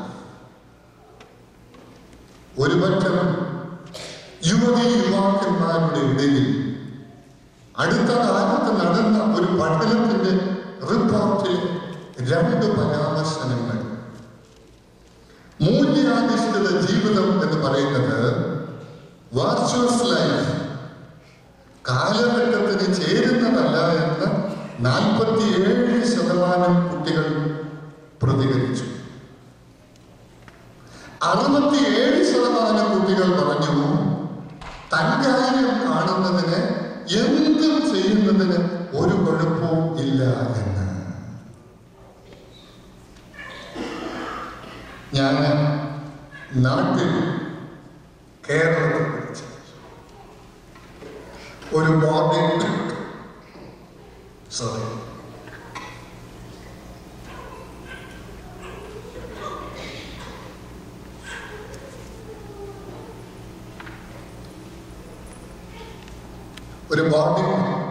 സ്കൂളിൽ അതിൻ്റെ ചുമതലക്കാർക്കൊരാൾക്ക് ഒരു സന്ധ്യ ഞാൻ അവരുടെ കൂടെ ചെലവഴിക്കുന്നത്. സന്ധ്യയുടെ കൂടെ അല്ല, സന്ധ്യയ്ക്ക് അവിടെ സ്കൂളിൽ. 2 കുട്ടികളുടെ കൂടെ നമസ്കാരം നടത്തണം, അവരുടെ കൂടെ അവരോട് ഇന്ററാക്ട് ചെയ്യണം. 3 കുട്ടികളുടെ കൂടെ ഭക്ഷണം കഴിക്കണം. ഈ 3ാമത്തെ എനിക്ക് ഇഷ്ടമായിരുന്നത് കൊണ്ട് ബാക്കി 2 കൂടെ ഞാൻ സമ്മതിച്ചു. ഞാൻ അവിടെ ചെന്നു, സന്ധ്യാ നമസ്കാരം കഴിഞ്ഞു, ഇന്ററാക്ഷന്റെ ടൈമായി. ഒരു സൈഡിൽ മുഴുവൻ ആൺകുട്ടികൾ, മറു സൈഡിൽ മുഴുവൻ പെൺകുട്ടികൾ. ഞാൻ ആ കുട്ടികളോട് ചോദിച്ചു, ഇന്ററാക്ഷന്റെ ടൈമാണ്, ആർക്ക് വേണമെങ്കിലും എന്ത് വേണമെങ്കിലും ചോദിക്കാം, എനിക്ക് അറിയാവുന്നതാണെങ്കിൽ പറയാം, അറിയാവുന്ന വിധത്തിൽ പറയാം, അറിയാൻ പറ്റത്തില്ലെങ്കിൽ ഞാനത് സമ്മതിക്കാം. ആരും അനങ്ങുന്നില്ല. ഈ ഐസ് ഒന്ന് ബ്രേക്ക് ചെയ്യാൻ വേണ്ടി, since nobody was ready to raise a question, I raised a question. Why do we live? മുൻപന്തിയിൽ ഇടത്തെ അകത്തിരുന്നൊരു കുട്ടി, പെൺകുട്ടി, ഞാൻ ചോദ്യം ചോദിച്ചു നിർത്തുകയും വെടിച്ചില്ലുപോലെ ചാടി എഴുന്നേറ്റ് മറുപടി പറഞ്ഞു, we live for ourselves. ഞാൻ ആ കുട്ടിയോട് പേര് ചോദിച്ചില്ല. ഞാൻ ആ കുട്ടിയോട് ചോദിച്ചു, മോളെ നീ ഏത് ക്ലാസ്സിലാണ് പഠിക്കുന്നത്? അവൾ പറഞ്ഞു, ഞാൻ 5ാം ക്ലാസ്സിലാണ്. We live for ourselves. Do you know who you are?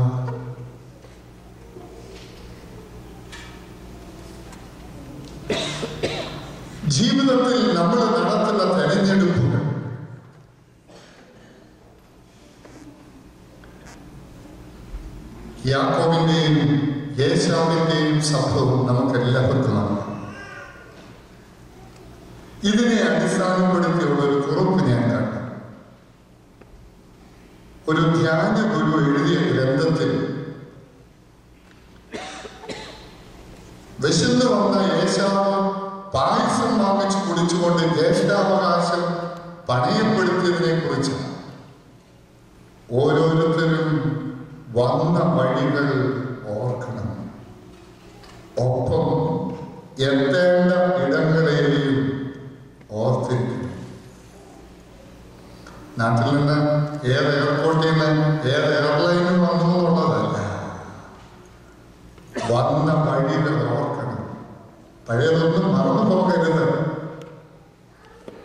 ഡോളറിന്റെ പുറത്ത് കിടന്ന് റോൾ ചെയ്യാൻ നല്ല സുഖമായിരിക്കും, പക്ഷെ വന്ന വഴികൾ മറക്കരുത്. എത്തേണ്ട ഇടങ്ങളും ഓർത്തിരിക്കണം. അതായത് നിയോഗം. ഓരോ ജീവിതം കൊണ്ട് ഓരോരുത്തരും പൂർത്തിയാക്കേണ്ട ദൂതും ദൗത്യവും ദൈവത്തിന്റെ വില്ലിൽ നിന്നും തൊടുത്തുവിട്ട അസ്ത്രമാണ് എൻ്റെ ജീവിതമെങ്കിൽ അതിൻ്റെ ദിശയും ലക്ഷ്യവും ടാർജറ്റ് ഏത്? അത്തരം ശ്രേഷ്ഠ നിയോഗങ്ങൾ മറക്കരുത്. ഒരു നേരം വിശന്നപ്പോൾ ഒരു കപ്പ് പായസത്തിന്റെ മുമ്പിൽ ജന്മാവകാശം മറന്ന യേശാവ്. അതിനെക്കുറിച്ചൊരു കമന്റ് ഉണ്ട്. ഇത്തിരി ഇഷ്ടങ്ങൾക്കും അല്പം സന്തോഷത്തിനും വേണ്ടി മഹത്വങ്ങളെ മറികടന്ന ഒരാൾ. ഈ ധ്യാന ഗുരു യേശാവിനെ ഡിഫൈൻ ചെയ്തിരിക്കുക, നിർവചിരിക്കുക. ഇത്തിരി ഇഷ്ടങ്ങൾക്ക് അത് തന്നിഷ്ടം തന്നെയാണ്. അല്പം സന്തോഷത്തിനും വേണ്ടി മഹത്വങ്ങളെ മറികടന്നവരാണ്. Do you know who you are? കുഞ്ഞേ, നീ ആരാണ് എന്ന് നിനക്കറിയാം. അതുകൊണ്ടാണ് പത്രോസ് അപ്പോസ്തലൻ പറയുന്നത്, വെള്ളിയും തെരഞ്ഞെടുപ്പും ഉറപ്പാക്കുന്നതിൽ നിങ്ങൾ കൂടുതൽ ഉത്സാഹമുള്ളവരായി തീരണം. ഈ ഉത്സാഹത്തിന്റെ അനുഭവത്തിലേക്ക് നാം നടക്കുകയും നമ്മുടെ തലമുറയിൽ കൂടെ നടത്തുകയും വേണം. അബ്രഹാം ഇസ്ഹാക്കിനെ കൊണ്ട് മോറിയ മലയിൽ ബലി കഴിക്കാൻ പോയ സംഭവം ഉൽപ്പത്തി പുസ്തകം 22-ാം അധ്യായത്തിലാണ് രേഖപ്പെടുത്തിയിരിക്കുന്നത്. ഞാനത് ഒരുപാട് പ്രാവശ്യം വായിച്ചിട്ടുള്ളതാണ്. ഞാൻ പല പ്രാവശ്യം അതിൽ നിന്ന് പ്രസംഗിച്ചിട്ടുള്ളതാണ്. പക്ഷെ കുറെ നാളുകൾക്ക് മുമ്പ് ഒരു പ്രത്യേക കോണ്ടെക്സ്റ്റിൽ അതൊന്ന് വായിച്ച് ഒരവലോകനം ഒരുപറ്റം വിദ്യാർത്ഥികളുമായിട്ട് നടത്തേണ്ടി വന്നപ്പോൾ ഞാൻ അതുവരെ ശ്രദ്ധിക്കാതെ പോയ ഒരു വാക്യം അതിൻ്റെ അകത്തുണ്ടായിരുന്നു. ഉൽപ്പത്തി 22:6-8 മലയാള പരിഭാഷയിൽ പറയുന്നു, അബ്രഹാം ഇസ്ഹാക്കിനെ കൊണ്ട് ബലി കഴിക്കാൻ പോവുകയാണ്. ആ സംഭവമെല്ലാം നിങ്ങൾക്കറിയാം. അധികാലത്ത് എഴുന്നേറ്റു, ബാലനെ വിളിച്ചു, ബാല്യക്കാരെ കൂട്ടി കഴുതയ്ക്ക് കോപ്പിട്ട് കെട്ടി മോറിയായിലേക്ക് പോവുകയാണ്. മോറിയായുടെ മുഖപ്രദേശം കണ്ടു. ബാല്യക്കാരോട് പറഞ്ഞു, നിങ്ങൾ ഇവിടെ നിൽക്ക്, ഞാനും ബാലനും പോയി ബലി കഴിച്ചു വരാമെന്ന് പറഞ്ഞു അബ്രഹാം വിറകടിച്ച് ബാലന്റെ തോളിൽ വെച്ച് അപ്പനും മകനും മുന്നോട്ട് പോകുമ്പോൾ മകൻ ചോദിക്കുന്ന ചോദ്യവും അപ്പൻ പറയുന്ന മറുപടിയും ഒക്കെ നമുക്കറിയാം. പക്ഷെ അവിടെ രേഖപ്പെടുത്തിയിരിക്കുന്നു, അവർ ഇരുവരും ഒന്നിച്ചു നടന്നു. 6-ാമത്തെ വാക്യം അങ്ങനെയാണെന്നാണ് എൻ്റെ ഓർമ്മ. അവർ ഇരുവരും ഒന്നിച്ചു നടന്നു. വീണ്ടും 8-ാം വാക്യത്തിലേക്ക് നോക്ക്, അവർ ഇരുവരും ഒന്നിച്ചു നടന്നു. അത് രണ്ടുപേരും നടന്നുപോയി എന്നുള്ള ഒരു ഫിസിക്കൽ മൂവ്മെന്റ് മാത്രമല്ല ഞാൻ കാണുന്നത്. അതിന്റെ അപ്പുറത്ത് മോറിയായുടെ മുകളിലേക്ക് ദൈവത്തിന്റെ പൂർത്തീകരണത്തിന് ദൈവം ആവശ്യപ്പെടുന്നത് അതേപടി നിറവേറ്റുന്നതിന് വേണ്ടി വ്യഗ്രതയുള്ള ഒരു പിതാവിന്റെ നീക്കവും കൂടെ തലമുറയെ കൂടെ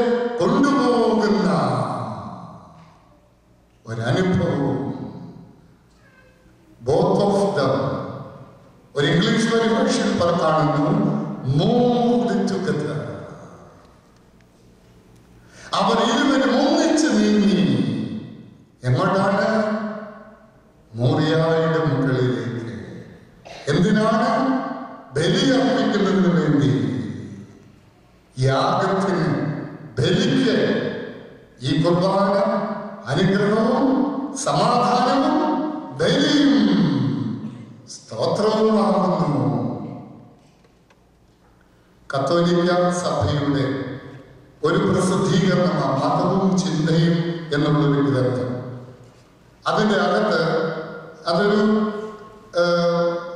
ത്രൈമാസിക. അതിൻ്റെ അകത്ത് മതാധ്യാപക കോർണർ എന്ന് പറഞ്ഞൊരു ഒരു ഒരു പോർഷനുണ്ട്. ഒരു സമയത്ത് അതിന് ഒരു താളം ഞാൻ കീറി എൻ്റെ ഫയലിൽ വെച്ചിരിക്കുക. നല്ല നിലത്ത് വേണ്ടത്ര ശ്രദ്ധയോടെ അടിത്തറ ഒരുക്കിയില്ലെങ്കിൽ ഭാവിയിൽ സംഭവിച്ചേക്കാവുന്ന പ്രതിസന്ധികളെ തരണം ചെയ്യാനാവാതെ ഭവനം തകർന്നിടിയും. ധാർമ്മികതയിൽ അടിയുറച്ച വ്യക്തിത്വമില്ലാത്ത മനുഷ്യർ സമൂഹത്തിന്റെ നിലനിൽപ്പ് തന്നെ അപകടത്തിലാക്കും. താൽക്കാലിക ലാഭവും എളുപ്പവും നോക്കിയാണ് ഭോഷനായ മനുഷ്യൻ നീങ്ങുന്നത്. ഇത് അപകടത്തെ വിളിച്ചു വരുത്തും എന്ന്. സഹോദരങ്ങളെ, നിങ്ങളുടെ വിളിയും തെരഞ്ഞെടുപ്പും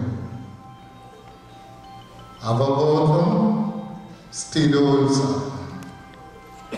Khaleel Gibran, the Lebanese American poet, അദ്ദേഹം എഴുതി, നിങ്ങളുടെ ഹൃദയം ഒരു അഗ്നിപർവ്വതമാണെങ്കിൽ അവിടെ എങ്ങനെ പൂക്കൾ വിരിക്കും? നിങ്ങളുടെ ഹൃദയം ഒരു അഗ്നിപർവ്വതമാണെങ്കിൽ, if it is a burning volcano, how can you make blue flowers there?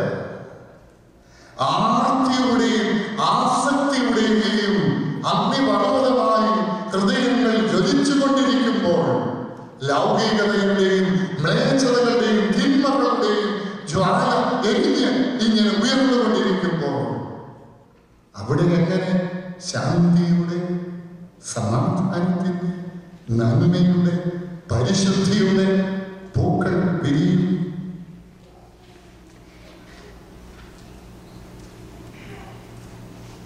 നമ്മിൽ വളർന്നുകൊണ്ടിരിക്കുന്ന പ്രവണതകൾ. രാവിലെ ഒരു സംഭവം ഞാൻ പറഞ്ഞു, ഒന്നുകൂടി ആവർത്തിക്കുക. ഈ 2012 കല്ലുപാറ കൺവെൻഷൻ തുടങ്ങിയത് ഫെബ്രുവരി 5-ാം തീയതി ഞായറാഴ്ച വൈകിട്ട്. കല്ലുപാറ കൺവെൻഷന്റെ ഉദ്ഘാടന യോഗം കഴിഞ്ഞ് ഞാൻ CSI സഭയുടെ യോഗത്തിന് പോവുകയാണ്. പോകുന്ന വഴിക്ക് എന്നെ വളരെ പരിചയവും എനിക്ക് വളരെ അടുപ്പവുമുള്ള ഒരമ്മച്ചി ഫോണിൽ വിളിച്ചു. കേരളത്തിൽ വെളിയിൽ നിന്ന്. തിരുമേനിയല്ലേ? അതെ. ഞാൻ ഇന്നാല പറഞ്ഞിട്ട് അമ്മച്ചി, തിരുമേനി 7-ാം തീയതി ചൊവ്വാഴ്ച എൻ്റെ ഭർത്താവിൻ്റെ ഓർമ്മയാണ്. തിരുമേനി പ്രാർത്ഥിക്കണേ.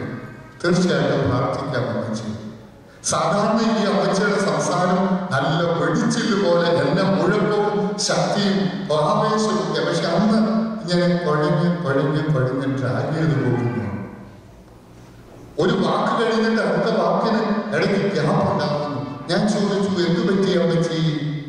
അമ്മച്ചിക്ക് വല്ല സ്ട്രോക്കും വന്നു?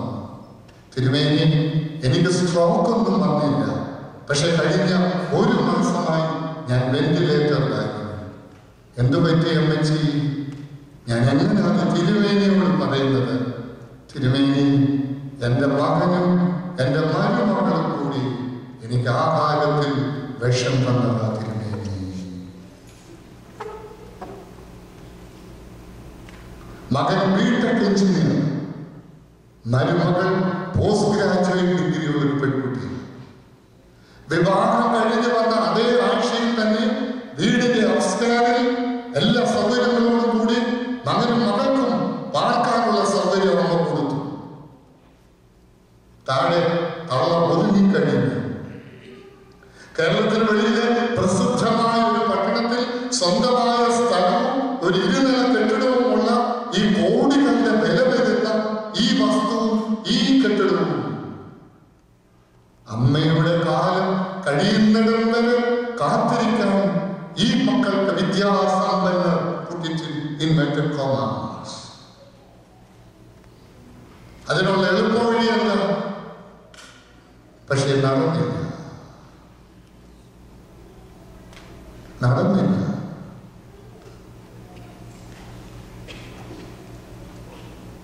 നമ്മുടെ ഇടയിൽ വ്യാപകമായി കൊണ്ടിരിക്കുന്ന ദിവ്യ സ്വഭാവത്തിന് കൂട്ടാളികളാകാൻ വിളിക്കപ്പെട്ടിരിക്കുന്ന സമൂഹത്തിൽ വ്യാപകമായി കൊണ്ടിരിക്കുന്ന പ്രവണതകൾ. നമ്പർ 2, ഒക്ടോബർ 26 എല്ലാ വർഷവും പരിമല പെരുന്നാളിന് കൊടിയേറുന്നത് നിരണം ഭദ്രാസന മെത്രാപ്പൊലീത്തന്മാരുടെ കടമയാണ്, അവകാശമാണ് കൊടിയേറ്റ്. കഴിഞ്ഞ പരിമല പെരുന്നാളിന് ഒക്ടോബർ 26 പിന്നെ 10 ദിവസം പരിമലയ്ക്ക് പോകാൻ ഞാൻ എല്ലാം പാക്ക് ചെയ്തുകൊണ്ടിരിക്കുമ്പോൾ ഒരു സ്ത്രീ എന്നെ ഫോണിൽ വിളിച്ചു. തിരുമേനിയല്ലേ? അതെ. തിരുമേനി, എന്നെ ഞാൻ പുറകെ പരിചയപ്പെടുത്തിക്കൊള്ളാം, ഞാൻ ആത്മഹത്യ ചെയ്യാൻ പോകുന്നു. ഞാൻ പറഞ്ഞു, ആത്മഹത്യ ചെയ്യാൻ പോകാൻ പിന്നെ പരിചയപ്പെടുത്തുന്നത്, അതുകൊണ്ട് ആദ്യം പരിചയപ്പെടുത്ത്, പിന്നെ നമുക്ക് ആത്മഹത്യയാകാം. വീണ്ടും ഞാൻ ചോദിച്ചു, ആത്മഹത്യ പ്രശ്നത്തിന് പരിഹാരമാകും? തിരുമേനി, എങ്ങനെയാണ് ഇത് പറയുന്നത് എന്ന് എനിക്കറിയില്ല. ഞാൻ പറയുന്നത് അവിവേകമാണെങ്കിൽ തിരുമേനി എന്നോട് ക്ഷമിക്കും. തിരുമേനി, ഞാൻ വിവാഹിതയായിട്ട് 17 വർഷം. എനിക്ക് 16 വയസ്സുള്ള ഒരു മകളുണ്ട്. തിരുമേനി 10ാം ക്ലാസ്സിലാണ് പഠിക്കുന്നത്. തിരുമേനി, കഴിഞ്ഞ കുറേ നാളുകളായി എൻ്റെ മകളെ കുട്ടിയുടെ പിതാവ് ദുരുപയോഗം ചെയ്തുകൊണ്ടിരിക്കുകയാണ്. ഞാൻ വളരെ വൈകി മാത്രമാണ് തിരുമേനി അറിയുന്നത്. എന്തിന് ഇനി അവളുടെ മുമ്പിൽ ഒരമ്മയായി, അദ്ദേഹത്തിന്റെ മുമ്പിൽ ഒരു ഭാര്യയായി ഞാൻ ജീവിക്കുന്നു? ഞാൻ പറഞ്ഞു, കുട്ടിയും നിങ്ങളുടേത്, ഭർത്താവും നിങ്ങളുടേത്. ഭർത്താവിന് മകളും നഷ്ടപ്പെടരുത്, ഭാര്യയും നഷ്ടപ്പെടരുത്. നിങ്ങൾക്ക് അവർ രണ്ടും നഷ്ടപ്പെടരുത്. അതുകൊണ്ട് എനിക്കറിയാവുന്ന വിധത്തിൽ ഞാൻ പറഞ്ഞു, നല്ലൊരു കൗൺസിലിങ്ങിന് വിധേയരാകണം. പൊട്ടിത്തെറി ഉണ്ടാകില്ലേ? ഉണ്ടായെന്നിരിക്കും. പ്രാർത്ഥനയോടും സമചിത്തതയോടും കൂടി അഭിമുഖീകരിക്കണം. മകളെ ഇതിന്റെ അപകടകരമായ അവസ്ഥ പറഞ്ഞ് ബോധ്യപ്പെടുത്തണം. ഞാൻ ആ നമ്പര് നോട്ട് ചെയ്തില്ല. പിന്നെ ഞാനൊട്ട് വിളിച്ചുമില്ല. അവരെന്നെ തിരിച്ചു വിളിച്ചുമില്ല. എന്തായി എന്ന് പറയുവാൻ ഞാൻ ആളുമില്ല.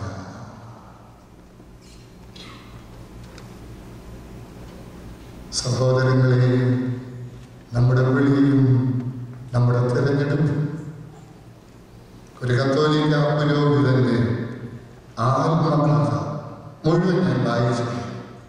സിസ്റ്റർ ജസ്മിയുടെ ആമേൻ എന്നുള്ളതിന് സമാനമായിട്ടുള്ളതാണ്. ഒരു 60% കൂടി ഞാൻ നിർത്തി. പക്ഷെ അതിൽ അദ്ദേഹം പറയുന്ന 2 കാര്യങ്ങൾ ഞാൻ അടിവരയിടുന്നു. ഒന്ന്, ദൈവഭയം ശുഷ്കിക്കുന്നിടത്ത് തിന്മകളും മ്ലേച്ഛതകളും പെരുകും. 2, ഉള്ളിലെ അഗ്നി അണഞ്ഞുപോയാൽ ജീവിതം അന്ധകാരമാണ്. എത്ര സത്യമാണ്! ദൈവഭയം സൃഷ്ടിക്കുന്നിടത്ത് തിന്മകളും മ്ലേച്ഛതകളും പെരുകിയിരിക്കും.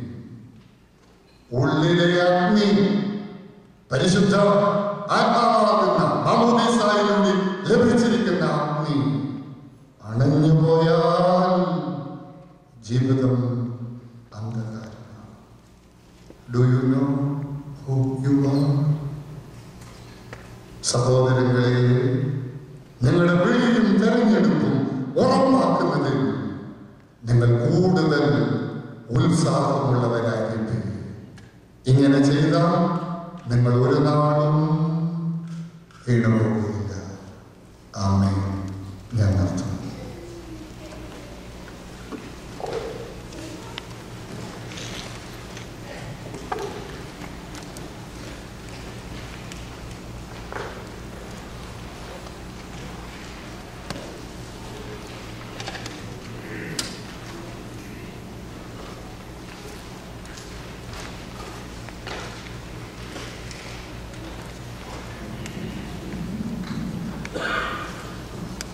അഭിവന്യ തിരുമേനി,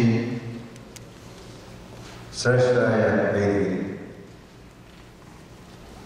വിശ്വാസികളെ, സഹോദരങ്ങളെ, ഫിലഡൽഫിയയിലുള്ള 6 ഓർത്തഡോക്സ് ഇടവകയുടെ കൂട്ടായ്മയായ MOCF ക്രമീകരിച്ച ഈ സുവിശേഷ യോഗം ഇന്നത്തെ ഇടം കൊണ്ട് പര്യവസാനിക്കുകയാണ്. ഈ 2 ദിവസങ്ങളിൽ നമ്മൾ അനുഭവിച്ച ആത്മീയ സത്യം എത്രയോ മഹത്വമേറിയതായിരുന്നു, എത്രയോ ആനന്ദകരമായിരുന്നു. അഭിമന്യ തിരുമനസ്സുകൊണ്ട് നമ്മളോട് വളരെ പ്രസക്തമായ 2 വിഷയങ്ങളെ പറ്റി സംസാരിച്ചു. ഒന്ന്, നമ്മളുടെ കുടുംബബന്ധം നോഹയുടെ കുടുംബവുമായി താരതമ്യപ്പെടുത്തി വളരെ പ്രസക്തമായ ചോദ്യങ്ങൾ ഉന്നയിച്ചു. ഇന്ന് നമ്മൾ ആരാകുന്നു എന്ന ചോദ്യവും അതിലും പ്രസക്തമായി ചോദിച്ചു. ഈ ചോദ്യങ്ങൾ നമ്മളുടെ മനസ്സിൽ പ്രതിധ്വനിക്കും എന്ന് പറയാതിരിക്കാൻ നിവർത്തിയില്ല. അങ്ങനെയാണെങ്കിൽ ഈ സുവിശേഷ യോഗം അർത്ഥപൂർണമായി എന്ന് നമുക്ക് ആശ്വസിക്കും. ഞാനിവിടെ നിൽക്കുന്നത് MOCFന്റെ സെക്രട്ടറി എന്ന നിലയിൽ ഔപചാരികമായി നിങ്ങൾ ഓരോരുത്തരോടുമുള്ള നന്ദി അറിയിക്കുവാൻ വേണ്ടിയാണ്. അഭിമന്യ തിരുമേനി ഈ 2 ദിവസം നമ്മളോടുകൂടെ ചെലവഴിച്ച് വളരെ ചിന്തനീയമായ ആത്മീയ പ്രബോധനങ്ങൾ നടത്തി ഞങ്ങളെ അനുഗ്രഹിച്ച് തിരുമേനിയുള്ള നന്ദി, സ്നേഹവും ആദരവും അവിടുത്തെ തൃപ്പാദത്തിൽ അർപ്പിക്കുന്നു. ഇനിയും ഇങ്ങനെയുള്ള ഒരുപാട് അവസരങ്ങൾ നമുക്ക് ലഭിക്കട്ടെ എന്ന് സർവശക്തനോട് പ്രാർത്ഥിക്കുകയും ചെയ്യും.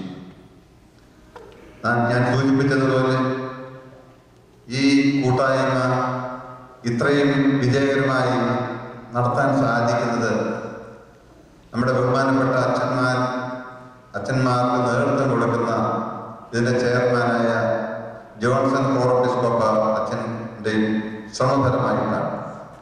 അദ്ദേഹത്തിന് ഇന്നിവിടെ വരാൻ സാധിക്കാതിരുന്നത് നിർഭാഗ്യവശമായി പോയി. എങ്കിലും ബഹുമാനപ്പെട്ട ജോൺസൺ അച്ഛനോടും കോറപ്പിസ്കോപ്പ അച്ഛനോടും ആദരണീയായ അച്ഛന്മാരോടുള്ള സ്നേഹവും നന്ദിയും ഈ സമയത്ത് ഞാൻ പ്രകാശിപ്പിക്കട്ടെ. ഈ 2 ദിവസമായി വളരെ മനോഹരമായ ഗാനങ്ങൾ ആലപിച്ച് നമ്മളെ ഉന്നതമായ ആത്മീയ തലങ്ങളിലേക്ക് എത്തിച്ച് ഗാനശിക്ഷണം നടത്തിയ നമ്മുടെ കുഞ്ഞുങ്ങൾ അവരുടെ പാട്ട് കേട്ടിട്ടും മതി വരുന്നില്ല എന്ന് നാം എല്ലാവരും പറഞ്ഞു. അതിൻ്റെ പിന്നിൽ ഒരുപാട് പരിശ്രമം ഉണ്ടായി. അവരുടെ പേരെടുത്ത് നന്ദി പറയുന്നു എന്നോട് കർശനമായ താക്കീതാണ്. അതുകൊണ്ട് പേരെടുത്ത് ഞാൻ നന്ദി പറയുന്നില്ല. അവരോരോരുത്തരോടുള്ള നന്ദി അറിയിക്കുന്നു. ദൈവം തമ്മിൽ അവരെ അനുഗ്രഹിക്കട്ടെ എന്ന് പ്രാർത്ഥിക്കുന്നു. അതുപോലെ ഇവിടെ ഈ ശബ്ദവും വീഡിയോ ക്രമപ്പെടുത്തിയത് ഈ ഇടവകയുടെ സെന്റ് തോമസ് മീഡിയ സെല്ലാണ്. അവരും എന്നോട് പ്രത്യേകമായിട്ട് താക്കീത് ചെയ്ത് പേരെടുത്ത് നന്ദി പറയുന്നു. എങ്കിലും അവരുടെ സേവനത്തിനായി ഞാൻ പ്രത്യേകം നന്ദി അറിയിക്കുന്നു. അതുപോലെ MOCFന്റെ ഇതെന്നല്ല, നമ്മുടെ സഭയുടെ കൂട്ടായ എല്ലാ പ്രവർത്തനങ്ങൾക്കും സൗകര്യമൊരുക്കി തരുവാൻ ഈ ഇടവക എപ്പോഴും സന്നദ്ധമാണ്.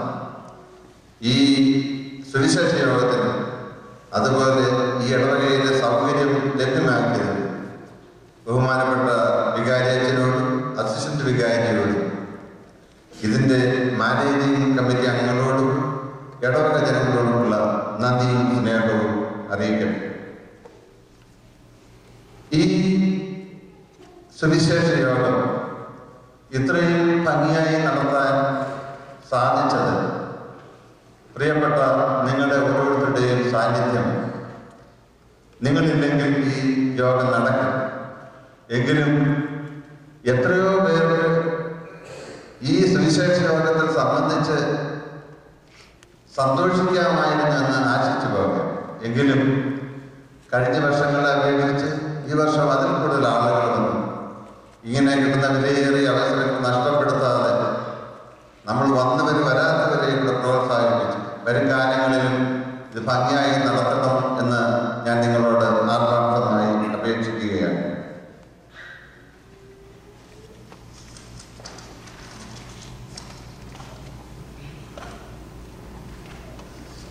പ്രത്യേകമായിട്ട് MOCFന്റെ എക്സിക്യൂട്ടീവ് കമ്മിറ്റിക്കുള്ള നന്ദി അറിയിക്കുന്നതോടൊപ്പം ഇതിന്റെ ട്രഷററായ എബിൻ നാമിനുള്ള നന്ദിയും അറിയിക്കുന്നു. അദ്ദേഹമാണ് ഇതിന്റെ സാമ്പത്തികമായ കാര്യങ്ങളൊക്കെ കൈകാര്യം ചെയ്യുന്നത്. ഒരിക്കൽ കൂടി ഞാൻ എല്ലാവർക്കും നന്ദി അറിയിക്കുന്നു. കൂടാതെ ഒന്ന് രണ്ട് അറിയിപ്പുകളുള്ളത്. ഇപ്പൊ വേറൊരു പാട്ട് പാടുന്നതും ഇന്നലത്തെ പോലെ അഭിനന്ദന മനസ്സുകൊണ്ട് കൈമുത്തി കാണിക്കയിട്ട് പോകേണ്ടതുമാണ്. ഇന്നലെ ഓർമ്മിപ്പിച്ചതുപോലെ ഈ പ്രാവശ്യത്തെ പാഠപുസ്തകത്തിന്റെ ആവശ്യം ഇന്നിവിടെ അവസാനിച്ചു. ഈ പാഠപുസ്തകം എല്ലാവരും എടുത്തുകൊണ്ട് പോകുന്നവർ ഈ പാത്രത്തിൽ ഈ ബാസ്കറ്റിൽ $1 ഇട്ടിട്ട് പോകണം എന്ന് വളരെ സ്നേഹത്തോടെ ഓർമ്മ.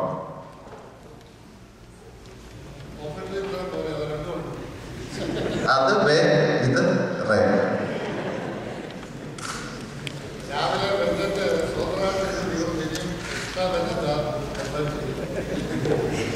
അതുകൊണ്ട് തന്നെ ഇന്നലത്തെ മന്തി കാപ്പി തയ്യാറാക്കിയിട്ടുണ്ട്. കുടിച്ചിട്ടേ പോകാം.